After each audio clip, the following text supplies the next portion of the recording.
Praise the lord. ఈరోజు దేవుని వాగ్దానము, నీతిమంతునికి కలుగు ఆపదలు అనేకములు, వాటి అన్నిటిలో నుండి యెహోవా వానిని విడిపించును.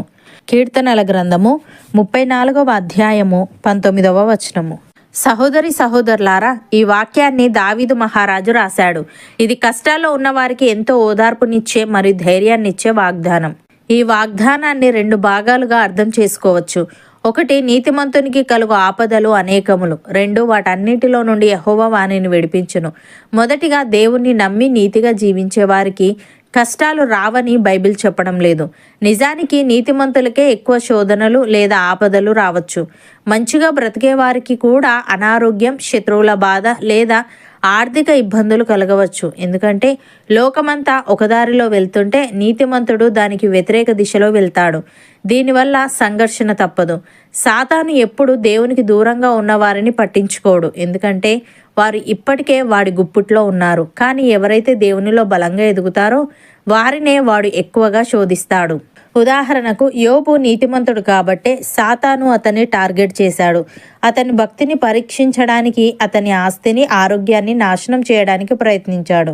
నీతిమంతునికి వచ్చే శోధనలు వారి విశ్వాసాన్ని పరీక్షించడానికి వస్తాయి. బంగారం మెరవాలంటే దానిని అత్యధిక వేడిలో కాల్చాలి. అప్పుడే అందులో ఉన్న మలినాలు పోతాయి. అలాగే దేవుడు మనలో ఉన్న ఓర్పును, విశ్వాసాన్ని పెంచడానికి కొన్నిసార్లు కష్టాలను అనుమతిస్తాడు. ఉదాహరణకు, అపోస్తలుడైన పౌలు గొప్ప దైవజనుడు. అయినా అతనికి శరీరంలో ముళ్ళు ఉండేది. దానిని తీసివేయమని అతడు 3 సార్లు దేవుణ్ణి వేడుకున్నాడు. కానీ దేవుడు తీసివేయలేదు. ఎందుకంటే ఆ బలహీనతలో పౌలు దేవుని కృపను ఎక్కువగా అనుభవించాలి. ప్రియులారా, నీతిమంతుడు అంటే సమస్యలు లేనివాడు అని కాదు, సమస్యలలో దేవుణ్ణి వదలనివాడు అని అర్థం.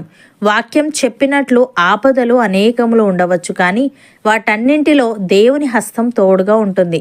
ఆ కష్టాలు మనల్ని నాశనం చేయడానికి కాదు, మనల్ని బలపరచడానికి. 2వదిగా, వాటన్నిటిలో నుండి యెహోవా వానిని విడిపించును అని ఉంది. ఇది దేవుని వాగ్దానం. సమస్యలు ఎన్ని వచ్చినా, అవి ఎంత పెద్దవైనా దేవుడు వాటన్నింటి నుండి నీతిమంతుని విడిపిస్తాడు. కొన్నిసార్లు ఆపద రాకుండా కాపాడవచ్చు, లేదా ఆపదలో ఉన్నప్పుడు దానికి తట్టుకునే శక్తిని ఇచ్చి బయటపడేయవచ్చు. ఏదేమైనా ఆయన పరిస్థితులను బట్టి, మన అవసరాన్ని బట్టి వివిధ రకాలుగా సహాయం చేస్తాడు. ఉదాహరణకు, కొన్నిసార్లు దేవుడు సమస్యను మన దగ్గరికి రానియకుండా ఆపుతాడు, లేదా వచ్చిన వెంటనే అద్భుత రీతిలో తీసివేస్తాడు. పేతురును చంపడానికి హేరోదు రాజు జైల్లో పెట్టించాడు. చేతులకు సంకెళ్ళు వేసి సైనికుల మధ్య బంధించాడు. కానీ సంఘం ప్రార్థించినప్పుడు దేవుని దూత రాత్రివేళ వచ్చి పేతురును లేపాడు. సంకెళ్ళు వాటంతట అవే ఊడిపోయాయి. జైలు తలుపులు తెరుచుకున్నాయి.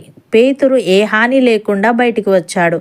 ఇక్కడ సమస్య పూర్తిగా తొలగిపోయింది. అలాగే ఆపదలో ఉన్నప్పుడు రక్షణ కల్పిస్తాడు. ఇది చాలా ముఖ్యమైనది. దేవుడు కొన్నిసార్లు కష్టాన్ని తీసివేయడు, కానీ ఆ కష్టంలో మనం నశించిపోకుండా మన చుట్టూ కంచె వేసి కాపాడతాడు. తుఫానును ఆపడం ఒక ఎత్తు అయితే, తుఫానులో పడవ మునిగిపోకుండా చూడడం మరొక ఎత్తు. ఉదాహరణకు, షడ్రక్, మెషక్, అబేద్నెగో మండుతున్న అగ్నిగుండంలో వేయబడ్డారు. దేవుడు ఆ మంటలను ఆర్పలేదు. మంటలు భయంకరంగా మండుతూనే ఉన్నాయి, కానీ ఆ మంటలు వారిని కాల్చలేదు. దేవుడు ఆ మంటల మధ్యలో వారితో నడిచాడు. వారి బట్టలు కూడా కాలలేదు. సమస్య అక్కడే ఉంది, కానీ దేవుని శక్తి ఆ సమస్య వారిని ఏం చేయకుండా చేసింది. ప్రియులారా, నీతిమంతులకు కష్టాలు రావడం సహజం. భక్తిగా ఉన్నంత మాత్రాన జీవితం పూలపాన్పు కాదు. కష్టాలు ఎన్ని వచ్చినా దేవుని రక్షణ ఖచ్చితంగా ఉంటుంది. విజయం అంతిమంగా నీతిమంతునిదే. దేవుడు ఎలా చేసినా తుది ఫలితం మాత్రం నీతిమంతునికి క్షేమమే. భక్తుడు ఈ విధంగా అంటున్నాడు, దేవా, నన్ను విడిపించుటకు త్వరగా రమ్ము. యెహోవా, నా సహాయమునకు త్వరగా రమ్ము. నా ప్రాణము తీయగోరువారు సిగ్గుపడి అవమానమొందుదురుగాక. నాకు కీడు చేయగోరువారు వెనుకకు మళ్లింపబడి సిగ్గునొందుదురుగాక. ఆహా ఆహా అని పలుకువారు తమకు కలిగిన అవమానమును చూచి విస్మయమొందుదురుగాక. నిన్ను వెతుకువారందరూ నిన్ను గూర్చి ఉత్సహించి సంతోషించుదురుగాక. నీ రక్షణను ప్రేమించు వారందరూ దేవుడు మహిమపరచబడునుగాక అని నిత్యము చెప్పుకొందురుగాక. నేను శ్రమల పాలై దీనుడనైతిని. దేవా, నన్ను రక్షించుటకు త్వరపడి రమ్ము. నాకు సహాయము నీవే, నా రక్షణకర్తవు నీవే. యెహోవా, ఆలస్యము చేయకుమీ అని. సహోదరి సహోదరులారా, దేవుడు మిమ్మును గూర్చి చింతించుచున్నాడు గనుక మీ చింత యావత్తు ఆయన మీద వేయుడి. నిబ్బరమైన బుద్ధిగల వారే మెలకువగా ఉండుడి. మీ విరోధి అయిన అపవాది గర్జించు సింహము వలె ఎవరిని మింగుదునా అని వెతుకుచూ తిరుగుచున్నాడు. లోకమందున మీ సహోదరులయందు ఈ విధమైన శ్రమలే నెరవేరుచున్నవని ఎరిగి విశ్వాసమందు స్థిరులై వానిని ఎదిరించుడి. తన నిత్య మహిమకు క్రీస్తునందు మిమ్మును పిలిచిన సర్వకృపానిధి అగు దేవుడు కొంచెము కాలము మీరు శ్రమపడిన పిమ్మట తానే మిమ్మును పూర్ణులనుగా చేసి స్థిరపరచి బలపరచును. నమ్మిన వారు నాతో పాటు ప్రార్థనలో ఏకీభవించండి. పరిశుద్ధుడా, ప్రేమగల తండ్రి, నీతిమంతునికి కలుగు ఆపదలు అనేకములని, వాటన్నిటిలో నుండి నీవు వానిని విడిపించుదు అని, కష్టాలు ఎన్ని వచ్చినా నీ రక్షణ ఖచ్చితంగా ఉంటుందని, విజయం అంతిమంగా నీతిమంతునిదేనని నీవు సెలవిచ్చావు. తండ్రి, నీకు స్తుతులు.